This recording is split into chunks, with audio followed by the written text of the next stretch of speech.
you certainly feel it. I think it pretty much Johnny's bite. Bismillahir Rahmanir Rahim. Alhamdulillah Rabbil Alameen.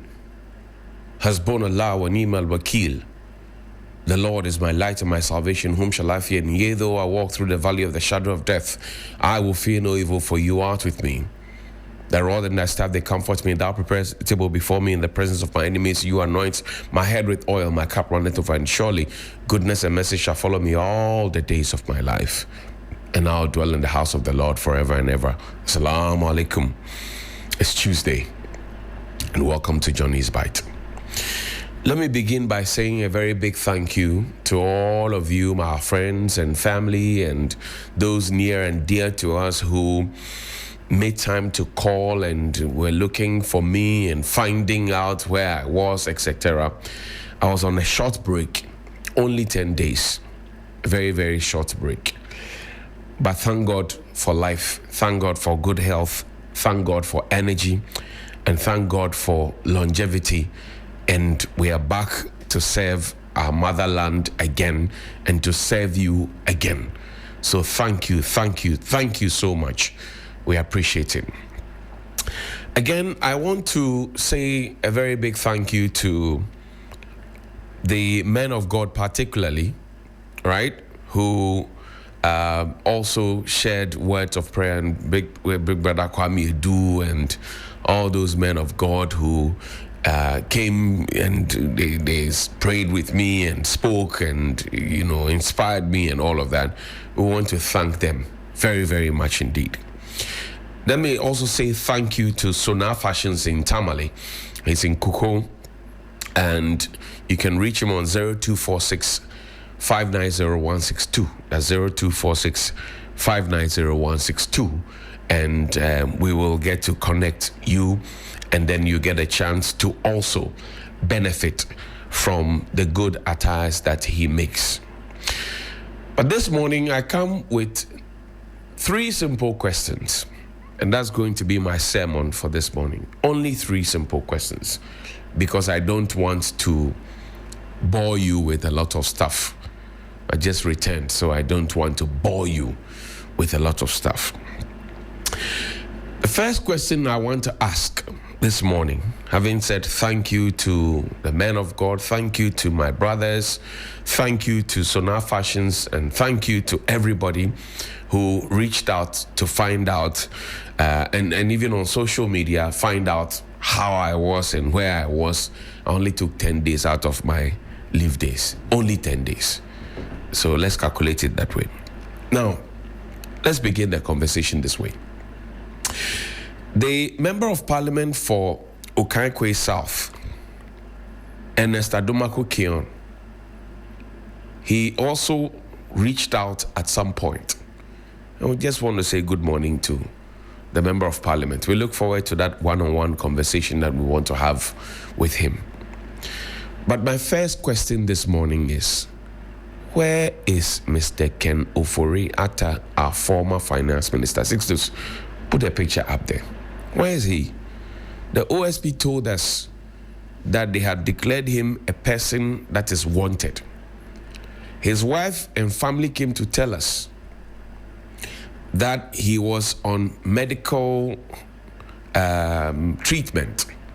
But we know that the OSP has declared him wanted, and they are looking for him to come and answer to certain questions. So I asked this morning, as a country, where is Mr. Ken Ofori Atta? He's our beloved Ken Ofori Atta. Our white-wearing, Bible-quoting Ken Ofori Atta, the best finance minister that Ghana ever had, according to President Akufo-Addo. I asked this morning, where is Mr. Ken Ofori Atta? And why is nobody talking to the people of Ghana? If the OSP, my senior Kisie Jabin and my colleague Same Dako gave us the impression that they were pursuing him and they had declared him what? Where is Mr. Ken Ofori Atta? You remember DDEP, Domestic Debt Exchange Program? You remember that? You remember we will not go to the IMF, we were a proud nation, etc. You remember all the Bible verses, or have you forgotten? You remember how our economy, Just put a picture up. You remember our economy? How it was declared junk status. You remember our exchange rate. You remember our fuel prices. You remember all those ones. So this morning I ask, where is Mr. Ken Ofori Atta? Do you have the answer? Do you know where he is? Is he still a person who is wanted? Is the OSP looking for him? Or they are not interested anymore? Ghanaians need answers. Where is Mr. Ken Ofori Atta? It's a very simple question. It must not be like the question that was asked of Reverend Amishadai of the GRA at the time, who was sitting with the finance minister that he answers to, or deputy finance minister that he answers to, Abna Osei-Asare, who actually authored the letter sometime on 5th August of a certain year, I think 2022 or so, telling everybody that post-retirement contracts will not be approved. And the same honorable is in parliament now pontificating as if she loves Ghana more than everybody else. But a year ago or so, she was in parliament before the same public account committee. Said to come to me, telling us and asking why somebody was asking how old Reverend Amishadai is. Sam George was the one asking that question. You see why I tell you that we should, this government,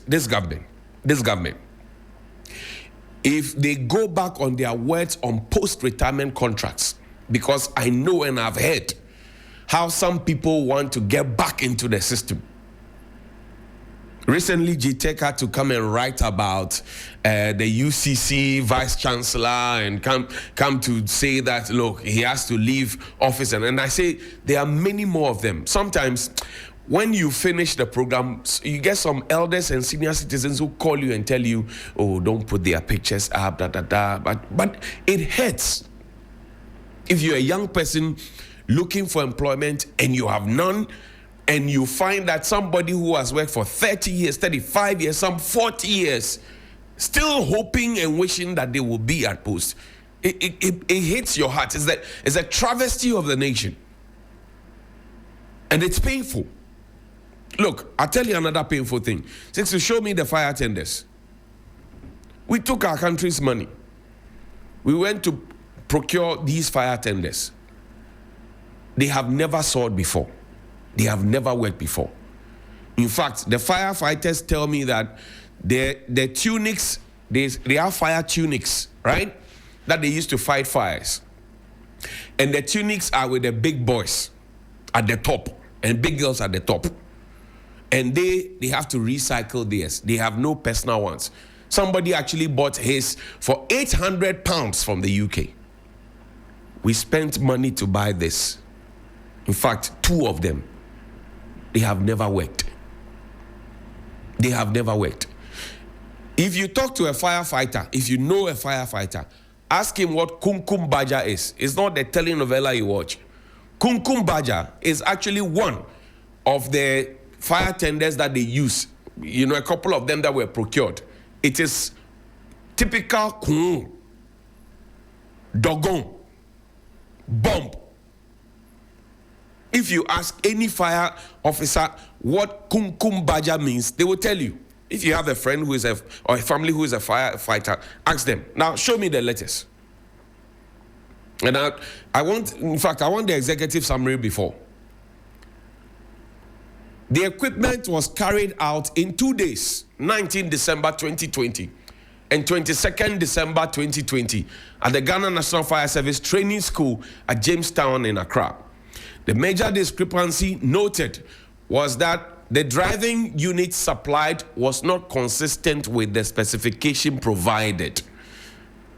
The specification required the supplier provided a vehicle tracker and model, whatever. But the supplier provided a MAN diesel. Now, this is where the question is. What was required and what was procured? This was procured with your taxes. And they have never worked before. and they are parked there. And I hear that there's a procurement deal now being sweetened to procure some more by the same set of people who did this to you. If you say you are resetting, you have to reset properly. The specified delivery of 6,000 liters per minute for the fire pump could not be verified. The stated delivery is 2,300 liters per minute, which is not consistent with the required specification. The quantity of the equipment required was 2, and 2 equipment were delivered. The equipment could not be tested fully in the absence of the supplier. The fuels specification required for the engines could not be determined, as the information could not be verified. The non-compliance with specification forms a basis for rejection of a downward review of equipment cost subject to conditions. Now, look at the challenges to the inspection.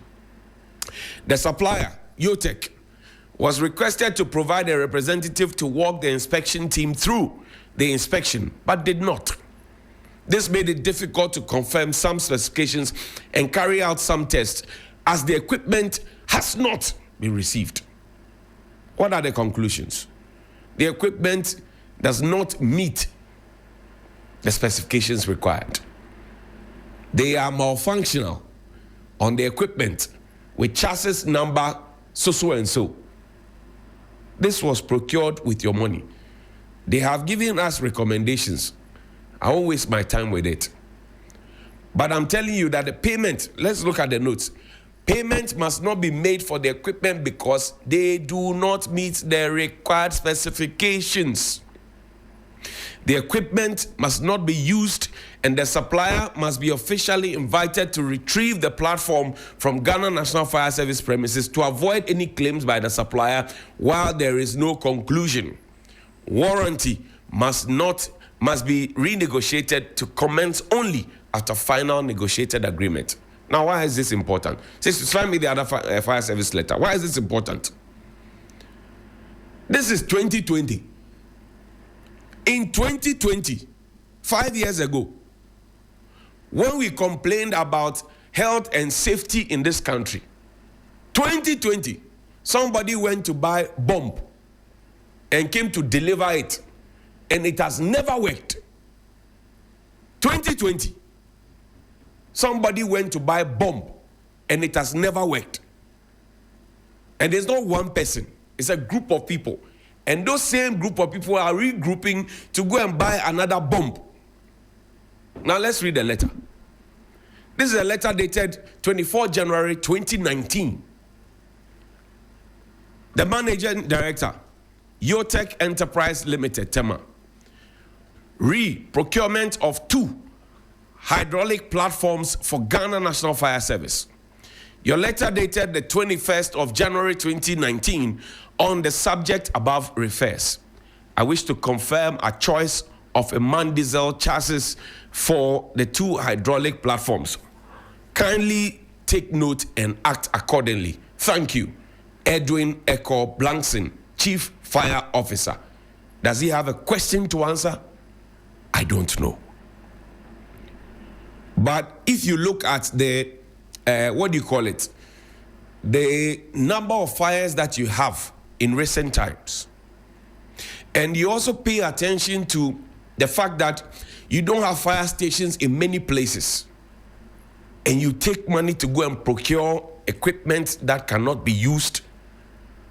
Once upon a time, somebody went to buy 50 years worth of material for fire service. Once upon a time.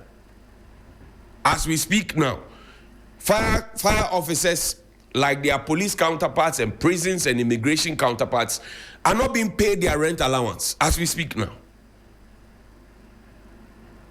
If you think that Galamsey is so strong that we must talk about it, and I agree, we have to talk about it, we have to get the authorities to act because our lives depend on it. But wait until your house catches fire. And then they have to marshal a fire tender from 2 hours away. And the people who are using the fire tender they call Kumkum Baja which is locked with clocro. You know clocro? It is locked with clocro. No, in fact, give me this technical. It is locked with clocro, where officers cannot be safe and they don't feel safe. Did you know that your fire officers don't have insurance? Did you know about that? So when they come and you are instructing them left, right, and insulting them, they don't have insurance. Nobody cares about them. Nobody literally cares about them.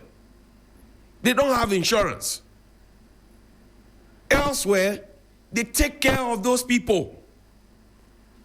I say, wait until your property or your house catches fire. In fact, show me the tenders again. If you had these tenders, and you have brought them, and you had made to know about them, when the Makola fire happened, why didn't you deploy it there? When the Medina fire happened, why didn't you deploy it there? I can give you a plethora of fire incidents that have happened. Why didn't you deploy them there? You have gone to buy a bomb, and you have come to put it there. Is that what we call causing financial loss to the state? I don't know, I'm asking. We say we love the country. We say we defend the country to a hilt. We say that we will do everything to protect our people and give our people the best. But how do we spend our money? It's a question for you to answer to yourself. Here ends my sermon. I just got back. Tell them I'm back and tell them there's fire. And we will use the tenders that they will procure, because we will force them to procure proper ones and return these ones so that we can quench the fire. Have a good morning. Please call me 055-924-2717 and 055-691-0154. Good morning. Hey, the first to call you my brother. Yes, sir. Papa, how are you? I'm fine. How are you too, my brother? I'm still alive and well. Talk to me.